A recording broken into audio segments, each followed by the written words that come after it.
Question আছে, তোমাকে বুদ্ধি খাটিয়ে বলতে হবে। তোমাকে আমি 10টা ডিম দিয়েছি, ঠিক আছে?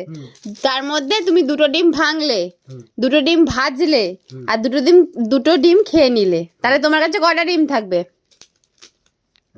ভাবো ভালো করে। তোমার কাছে 10টা ডিম আছে, 2টো ডিম ভাঙলে, 2 3 4 5 6 7 8 9 10টা। সিরিয়াস হও। 2টো ডিম ভাঙলে, 2টো ডিম ভাজলে, 2টো ডিম খেয়ে নিলে, কি করে 10টা থাকবে বলো?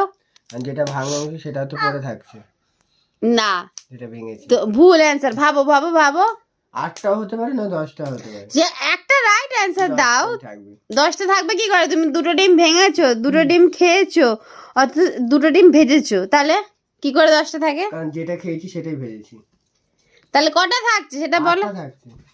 8টা কি করে থাকছে? লজিক বোঝাও। 2টো ডিম ভেঙেছো, হ্যাঁ। 2টো ডিম ভেজেছো। যে দুটো দিয়েছিলে সেই দুটোকেই ভেঙেছি, সেই দুটোকেই